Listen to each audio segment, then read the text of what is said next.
panel. I'm Parikh. I was part of the team that organized this event, and my main job is doing grant making for EA funds and the AI Risk Mitigation Fund. We've given out around $100 million over the last 5 years, mostly in areas outside of like AI security, but with some amount inside AI security. And we have a bunch of other excellent funders who are going to introduce themselves. Does this work? Yeah. Okay, great, thank you. So my name is Abbey Chaver. I work at Coefficient Giving, which was previously called Open Philanthropy. We do about half funding on catastrophic risks, so mostly AI risk, but also some sort of bio risk. And we're on track to give $1 billion this year. So we do a lot of funding towards like research, towards nonprofits that are trying to build sort of the workforce to work on transformative AI. And so I'm here to kind of learn more about the kinds of projects we might want to do in information security and AI risk, and learn more about people who are excited to do that kind of research. I'm Ross Matican, and I work at Halcyon Ventures. We are an AI security and societal resilience funding apparatus is how I would put it, because we started as a field building organization making career transition grants to really excellent researchers and entrepreneurs who are sort of pre-idea and figuring out what to do next and how to get it off the ground. Then we started a venture fund, and we make really investments at the earliest stages in pre-seed, seed, occasionally opportunistically in Series A. We do a lot in pen testing, vulnerability remediation. I'm realizing this is going to come up later, so I'll pause there. And hi, everyone. Yonatan. I work at a classic venture capital firm, so I don't know if that makes me out of place here a little bit, but I work for a firm called TLV Partners. We are a local generalist early stage firm.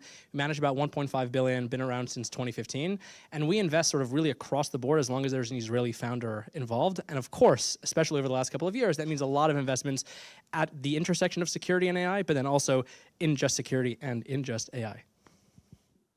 Great. Thank you very much. Yeah, so my first question, like I come from the like sort of philanthropy side, as does Abbey. I guess Ross is like somewhere in between, and we have like typical classic VC fund. You're very welcome here. I'm actually very excited to have more like regular VCs around. So yeah, obviously there'll be people. Hopefully there are people here who are like have like companies or nonprofits or are thinking of starting companies or nonprofits. Yeah, I'm pretty curious as to how, I mean, this is one that like most people can like pitch in on, how you think about like, you know, what should the like philanthropists own, what should like the VCs and the startups and the sort of commercial ecosystem own. Maybe there's overlap, but just sort of just interested for like general takes, like where you guys sort of see your like edge or like the sort of thing that's important that like your sector is like bringing to the space. I think there are two. I can start.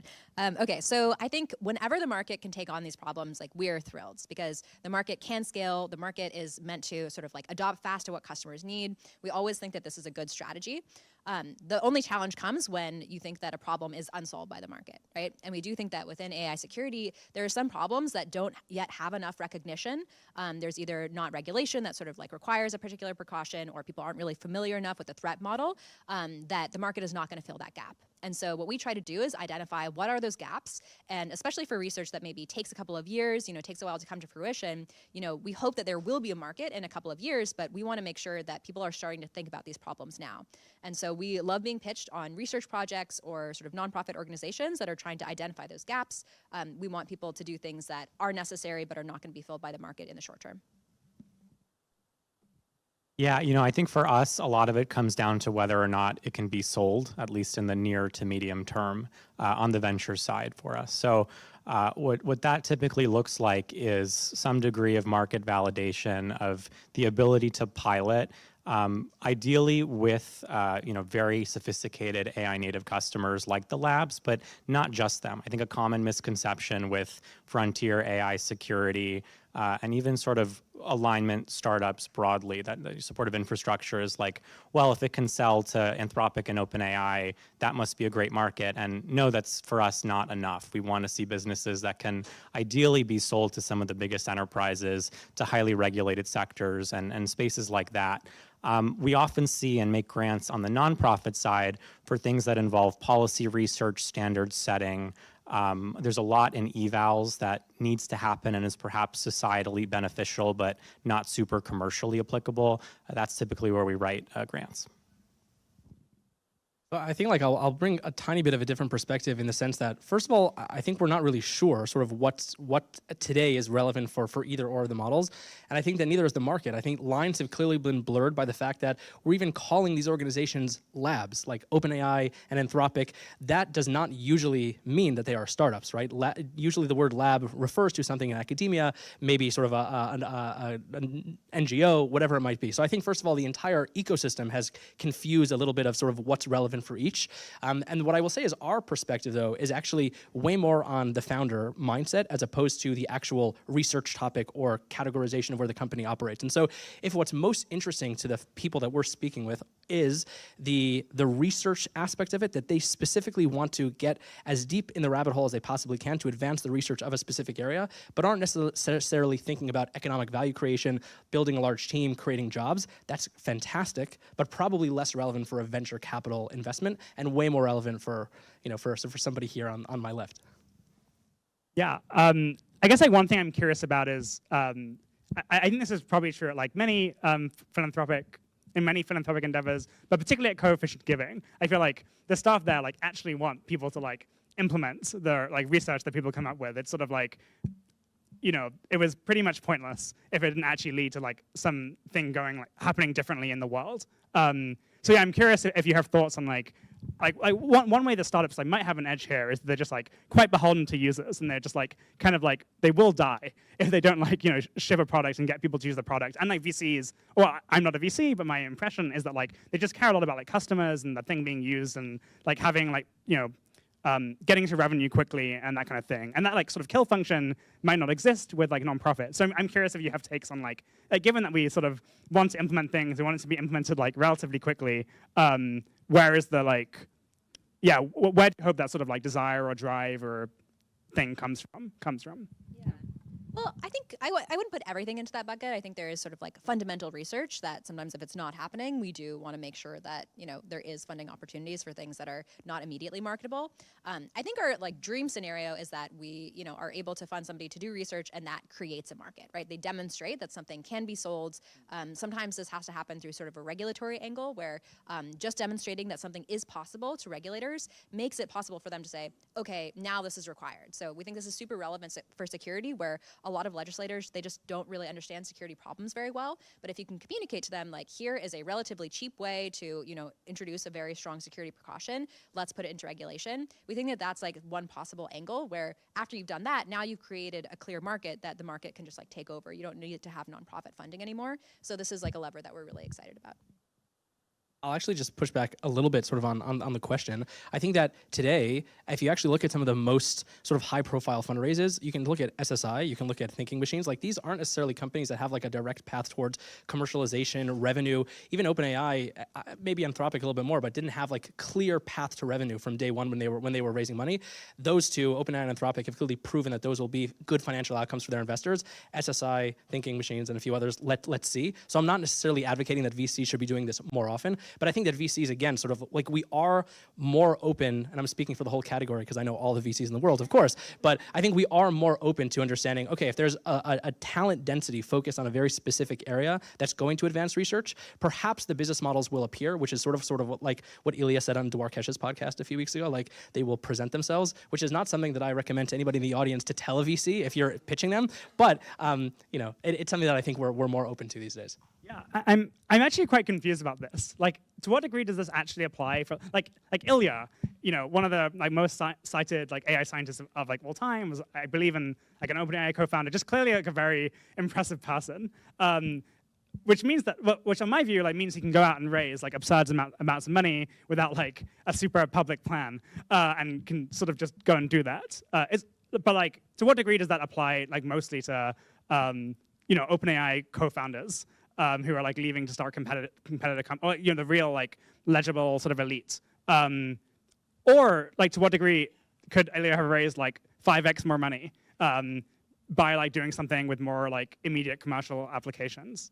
Yeah, that's a good question. I think it's a spectrum. I think if we like take it like more towards the Israeli security ecosystem that exists just like a few magnitudes lower. I think there are specific people in the ecosystem that I'm sure many people here in the audience know who can pretty much raise any type of initial seed funding up to $50 million with no idea, no direction because of their previous expertise, which is sort of like a different way of talking about Ilya and his background as well, right? And so as venture investors, at the end of the day, especially when we're talking about seed, pre-seed rounds, the only thing we have to go on is the people that are sitting in front of us, right? Investing in markets because you have a deep opinion on the market, usually as an investor, that's a massive trap because we're just not smart enough to do that. We're just not on the ground actually building the technology ourselves. And so if you're focused on the people, then the way to underwrite an opportunity is what has this individual or this team of individuals done in the past? And if they are impressive enough, then yeah, Ilya probably could have raised 5x more even if he didn't have a business plan, which it seems like he didn't, but either way, yeah. I think I would also add on this point that there's sort of, I don't know if I should narrow it to two founder archetypes in particular, but I'll introduce that we see a lot and think a lot about. One is the exited entrepreneur who's built and scaled something before in a for-profit sense, and there's also the really sophisticated frontier researcher. I also think that a lot of these sort of lab-type businesses that we get a lot of buzz and excitement about have introduced the research and product company model that we're definitely excited about, not just in frontier AI in terms of building new models for all kinds of use cases, but particularly in security too. I think we want to see more proprietary model architectures, but also in a way, or at least with some sort of co-founder who has a revenue history. And it's quite tricky on this front because we see some companies where we're super moved by the research background, and it's hard to disagree that there's not something strong there. But as investors like to say, we need to be able to get there on go-to-market. And so it's a big consideration. Yeah, that actually takes us very nicely to my next question. I think you guys have like somewhat answered this already, but it might be good to like sort of reiterate or just like, double click on it. Yeah, my guess is that there are like a bunch of people here, and some will come from like, academia or like nonprofit sort of space, and others will come from like more of a commercial background. And it's plausible to me that like they should like cross over and be like raising money from like the other side, or like start a project like sort of on the other side, depending on like what they think is sort of most useful to do. I would love for you to just give like a yeah, like we talked about Ilya. My guess is that like there aren't like 100 Ilyas here, but like just knowing the level of like ambition, like if you're sort of starting out, you like sort of have like an MVP maybe, or you've been working for a few weekends and you're like, okay, cool. I think this is exciting. I think this could be a company. I haven't done this before. Like what is the like sort of like level of ambition that you should be operating when you try and raise your like pre-seed or seed, and like what kinds of factors like influence that? Like obviously this is like, well, it depends on the person, so feel free to like pick what you sort of see as like an archetype and talk about that. And then I guess on the like philanthropic side, and then maybe after that on the sort of philanthropic side, super keen for like what your advice on like, well, if you're starting out, like $100K, $1 million or whatever is like appropriate for a certain kind of person.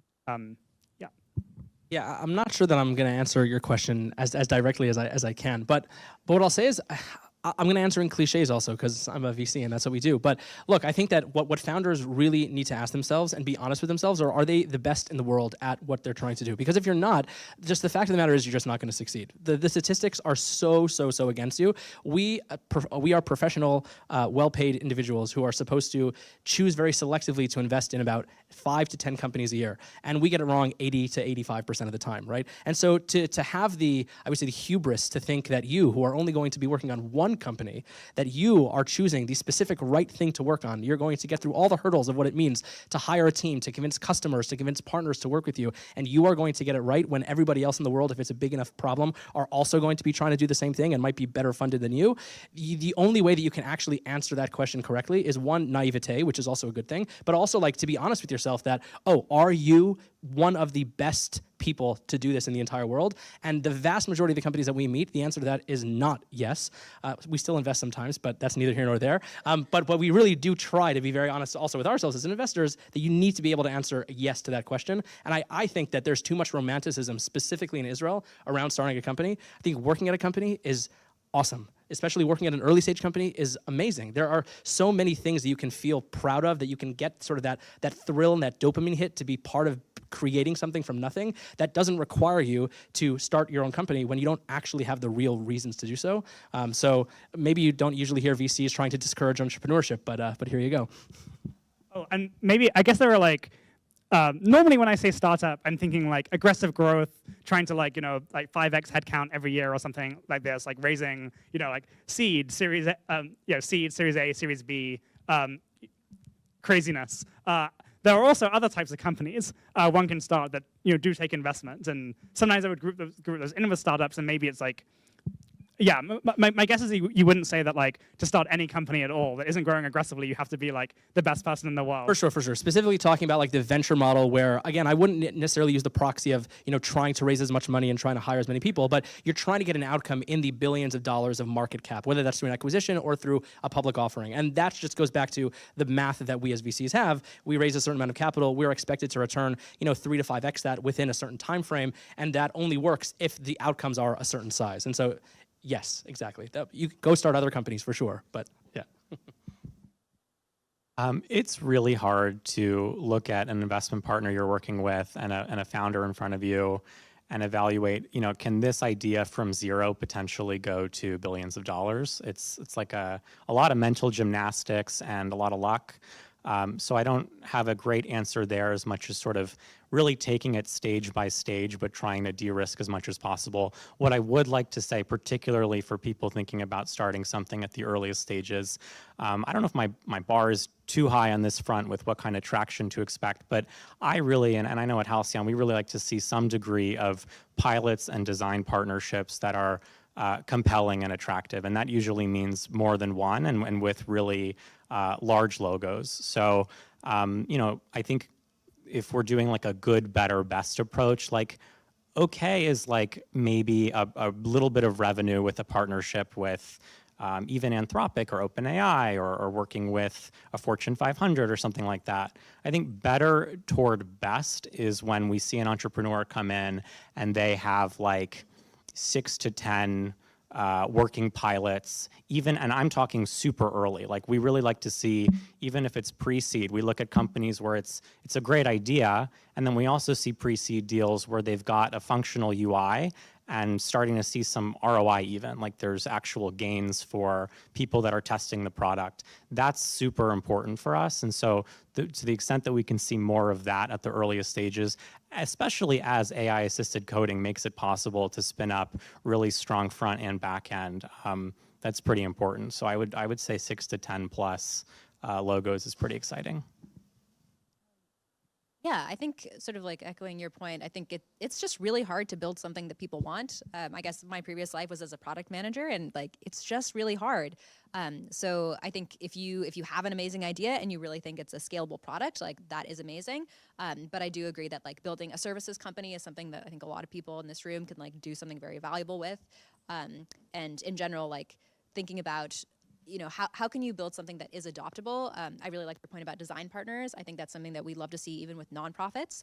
Like Caleb said, if you put out research but it never gets adopted, it just doesn't really make a very big difference. So we do really like to see that sort of like back and forth with the labs, I guess specifically focusing on— Actually, could you just say what like a design partner, like what that relationship looks like? Absolutely, yeah. So a design partner would be, you don't necessarily have a prototype, maybe you have some kind of concept or something, but you're sort of co-designing and co-implementing this with your customer. So this is a customer that is, working with you because you have a particular kind of expertise that they don't have a lot of in-house, or maybe they just don't really have the focus to kind of like work with you on this, but they're sort of outsourcing some of their needs to you as like sort of the services company initially, and eventually you may be able to come up with a product that's scalable and can be sold to other multiple customers. I think it can be hard with labs because they have very bespoke training environments, so it's not always very easy to sort of like resell different kinds of products. And then of course there's not that many of them. They are operating at huge scale, so like if you have something that's operating at the compute level, then maybe you can scale it up. But I think it is kind of a difficult market to sell just to them. I want to give the anti-design partner perspective for a second. Look, I think especially sort of in the world of AI security, apropos, I think design partnerships are actually really dangerous for a few reasons. One, I think a lot of the large labs are essentially looking for outsourced engineering teams so that they don't have to fully hire teams internally to do it. They can just say, oh, here's a few talented people. Let me tell you what our needs are. Go work on it. Prove it that maybe there's something interesting. If it's not interesting, it didn't cost them anything, literally a few hours of their time.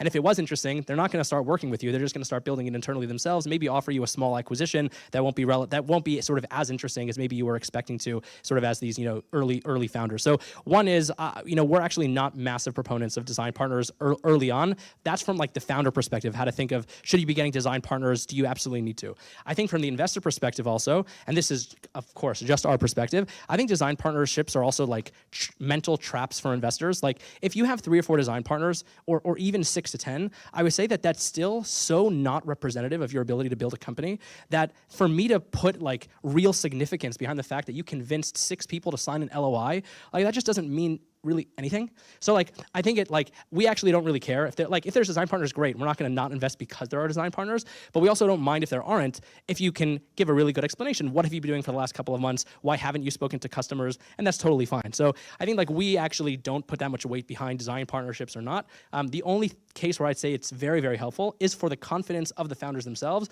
to know that there is somebody on the other side of the tunnel that maybe actually does want this. But again, if you have the right conviction regardless, you might be naive and maybe nobody wants it, but you might not need that confidence, and so therefore don't speak to design partners.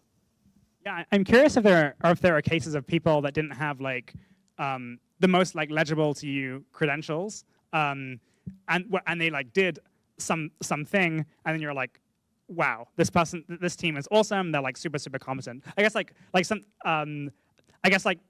from my perspective, I think like advisors are cheap. I didn't realize that like letters of intent might also be cheap, but that's like pretty interesting. Like what are some like, and obviously we don't want to share things that are like super hackable, but like what are some like sort of concrete signals that you sort of occasionally see where you're just like, oh wow, this person like might be like pretty investable despite like not having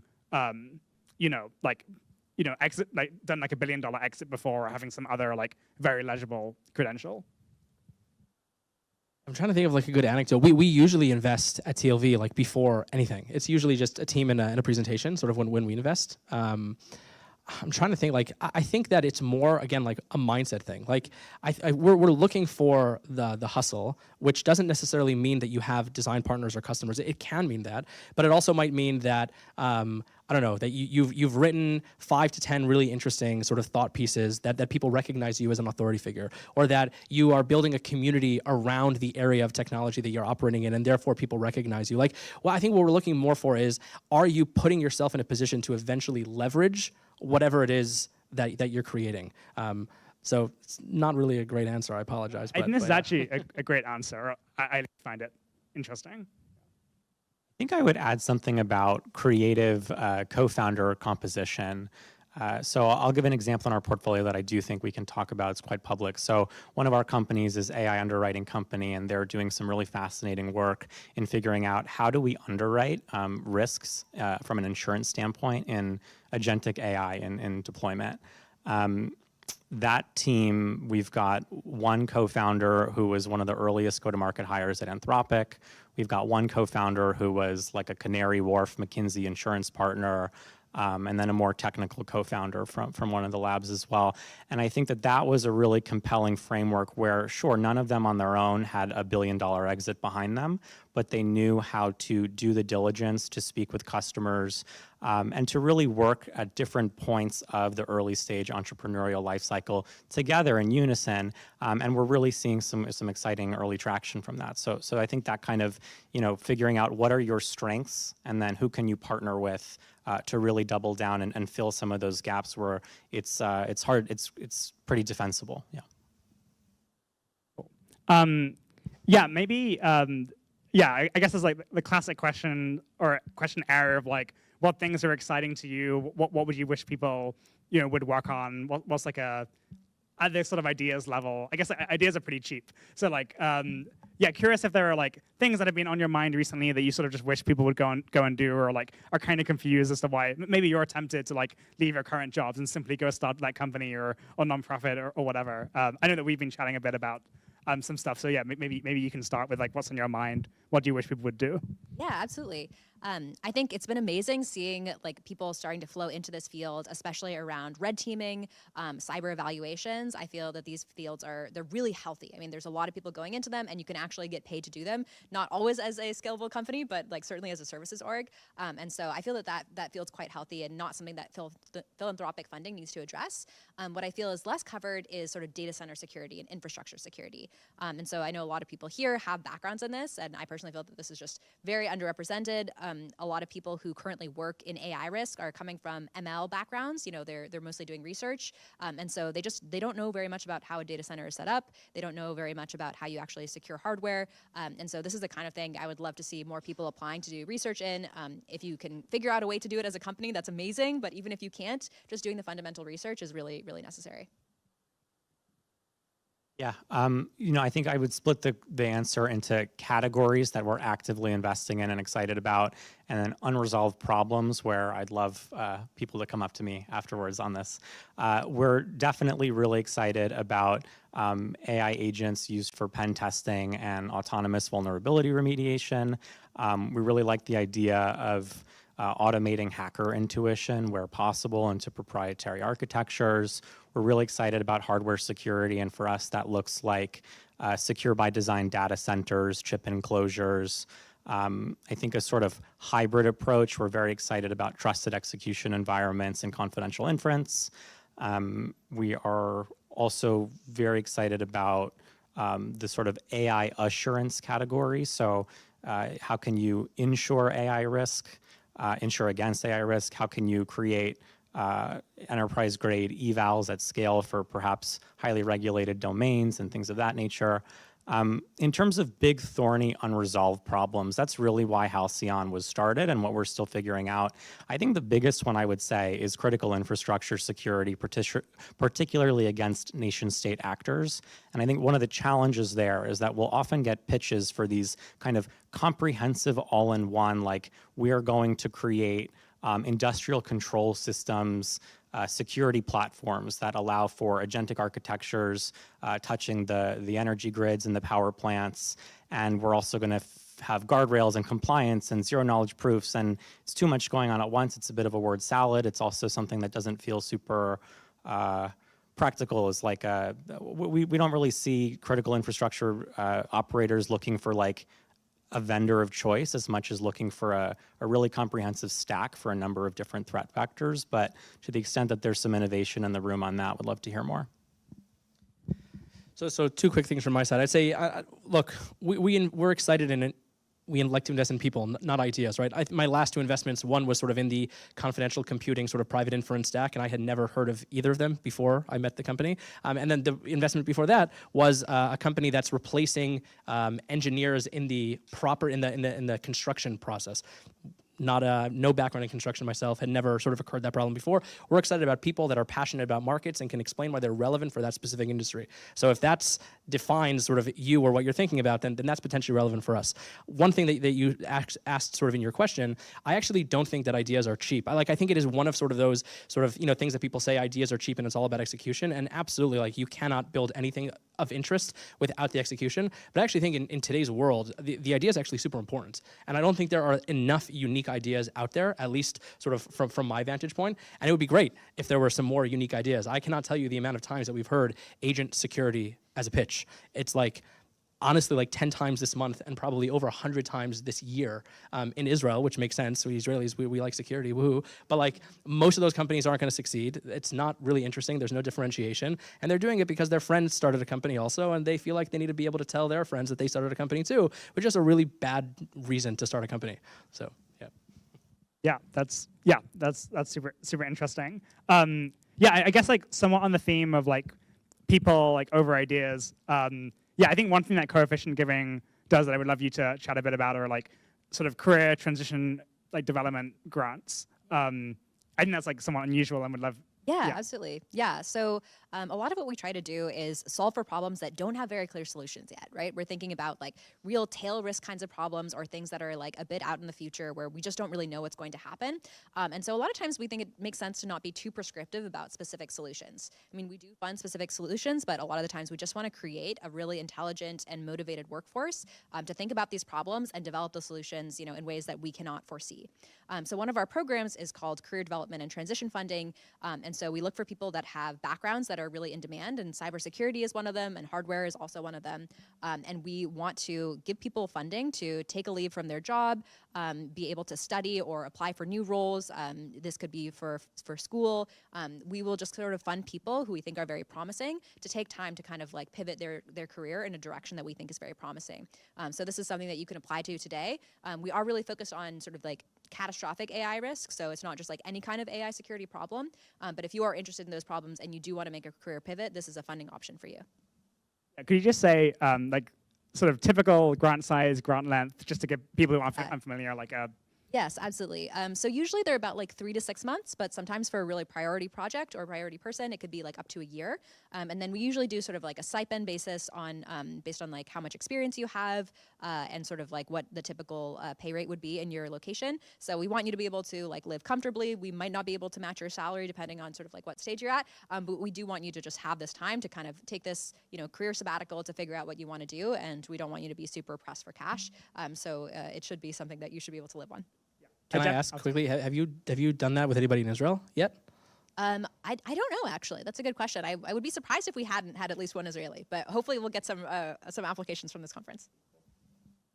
Yeah, I definitely think that if you're like, you're at a job and you're kind of interested in like doing another thing, focus on like catastrophic risks from AI using like cybersecurity, or you have like a hardware background or a bunch of other things, to be honest. I do think that like having some money to like live is like extremely useful for exploring ideas and making better career decisions. You also don't need to, at least my understanding is, you don't need to go and start a company afterwards or a nonprofit afterwards. You can like, there are plenty of good companies to join.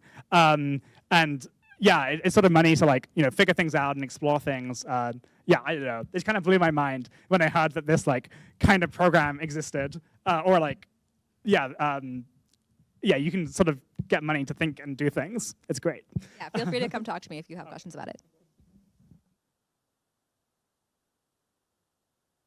Yeah, so I'm not from Israel, and my guess is I'm missing like lots of context about how like the sort of startup ecosystem and AI security, safety, like communities work here. Yesterday, someone actually said that like a grant that I gave them like a number of years ago was like super helpful for their like interpretability and like safety community to sort of like get going. And it seems like they've had a lot of success since then. And I embarrassingly was just like completely unaware that this had been like very useful for this person. Yeah, Yonatan, I'm sort of curious for like your take on what sort of like, what's the sort of like state of like infrastructure for people starting like ambitious things like here? I mean, my guess is many people here will like already be familiar, but like from like your sort of VC perspective, are there like, oh man, I wish someone would like run like this kind of event. Like we're having this problem at my firm. Like the intersection of like this problem and the AI security stuff would be like, this platform or. Yeah, obviously pretty broad, but yeah, keen for. Yeah, so I think like from a top-down perspective, like Israel, for probably most of you know, but has the most venture capitalists per capita of any country in the world, right? So like there's plenty of opportunities to raise venture funding if that's what you're interested in doing. But I think like you're asking more about sort of like the infrastructure around helping people start companies.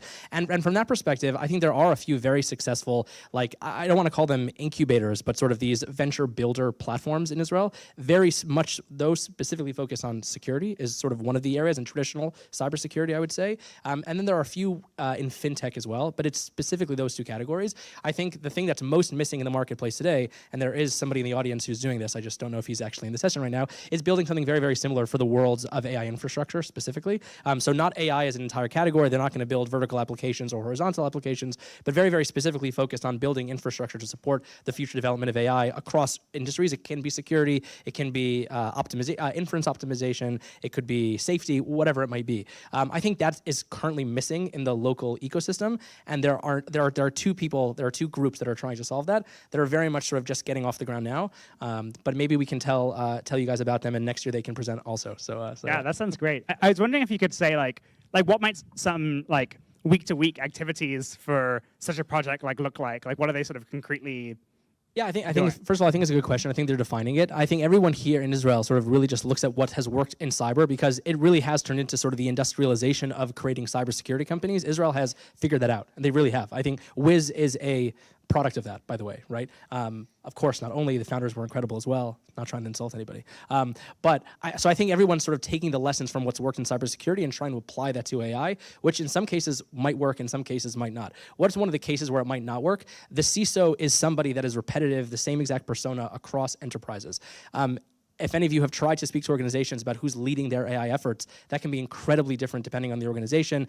Certain people will, be in charge of the internal usage of AI, but not actually in terms of deploying new AI tools, and that's a problem. But I think what the week-to-week really does look like, it's, hey, let's take people from academia, let's take people from enterprise, and let's just make sure that these early-stage founders have the ability to be exposed to what their problems are on a day-to-day basis, what the biggest problems that they're thinking of are, and potentially how do you translate that into a product, which is not easy, of course. But I think that's what the day-to-day is. Just take people, from the enterprise, from academia, push them together, and hopefully create a startup baby out of that.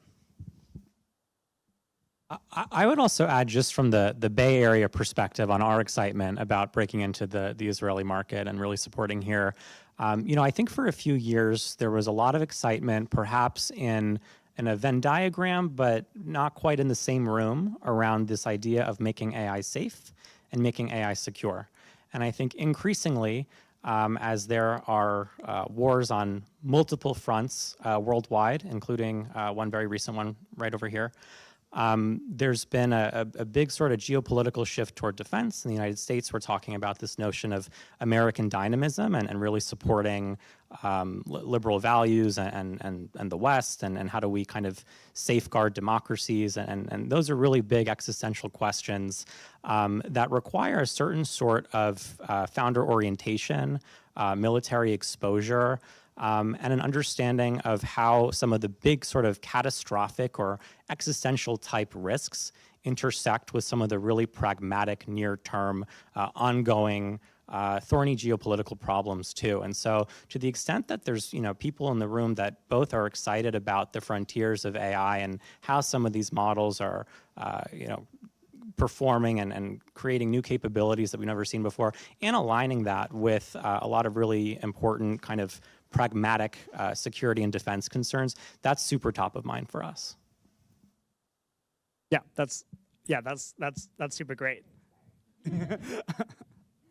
Cool. I think we've worked through a bunch of my pre-prepared questions. So it's been a bit of a mix, but we're on to more unexplored territory in terms of what I prepared you for. Yeah, I guess one thing that's been on my mind recently, I think Halcyon has maybe published a report kind of on this that I haven't read, but maybe I'll have extremely good answers. Is that when I talk to founders and they're interested in nonprofits, for-profits, something else, personal projects. One thing that they feel some angst towards about taking VC funding is the sort of corporate incentives and how they really want to go out and save the world or solve some thorny security issue, and they've sort of identified a market and some customers, but they're not sure whether the customer really cares about the the sort of deep tech bottom line in the way that the founders really care about it. And yeah, that sort of sometimes pushes them, at least in my experience, asking me for money as a philanthropic funder. And sometimes I'm just oh man, it really feels as you were saying, the market should just solve this. Yeah, I'm curious. I would guess a lot of your sort of mission aligned companies have face this problem. So we'd be keen for you to say some words to that. So or what the playbook would look like. And then yeah, Yonatan, I would also be keen for. I mean, maybe insofar as you want to push back on what Ross says, that would be pretty interesting, or give the sort of less socially minded perspective. I'll give you material to respond to. I think that this notion of the mission-driven founder has unfortunately been a bit tarnished in institutional investment circles because it is sometimes associated with a sacrifice of commercial scale. and sort of, are you building something that may kind of make some money but is good for society versus something that is going to sell like wildfire, but what is the sort of pro-social impact, and should we be thinking about that in a venture capital underwriting context? I think the really cool thing about the Halcyon structure for us is that we are sort of problem first, tool agnostic is how we talk about it, because we are a venture fund that reports into a 501c3 nonprofit. And what that means is that we have the ability to write grants for nonprofits. We also have the ability to write venture checks and partner with great institutional funds. To your question, Caleb, a lot of times we try to look for founders who really want to secure model weights, want to secure the free world from authoritarian regimes, and really kind of important problems that I think a lot in this room are thinking about as well. There's often a concern around, how will commercial pressures, if at all, challenge that mission? Will we have to kind of make pivots we don't want to? Will we have to take capital at a certain point from investors who might push us in a little bit of a different direction than how we kind of started out on this mission? We recently commissioned a big research report on mission preservation governance mechanisms for startups. So a bit of a word salad there, but basically, how can you construct board measures at the earliest stages? How can you create or incorporate in a way that advances your goal and is right? And sometimes we see projects that start as nonprofit and find a way to convert to nonprofit. But oftentimes, and as we see with a lot of case studies out there in the wild, there are examples of certain types of board structures, of minority voting rights and blocks and provisions like that. There's Meta's oversight board, there's Anthropic's long-term benefit trust. There's a number of mechanisms, and there isn't one kind of clear-cut way. But increasingly, as some of these really large enterprises are faced with real kind of society-facing externalities, we think it's important to think about governance from the earliest stages, and it's a big part of how we engage is advising on that front. Yeah, look, I'll just say that, we just don't spend that much time thinking about it, to be completely honest with you. Like, we are absolutely capitalist first. We are trying to make money for our investors, for ourselves, and for our founders, right? It's hopefully a win-win-win scenario. That being said, I think with to steal a line from Uncle Ben, with great capital comes great responsibility, right? Like, it's not that we are looking to invest in anything that simply makes money. There are investors who do that, and all power to them. Again, this is a capitalist society, and therefore that's okay. But for example, at TLV, there are certain things that we won't touch. We will not, I'm not even talking about pornography, which of course I think there are very few investors that will touch that. But even at TLV, I think we're a little bit unique in Israel. We will not invest in gaming.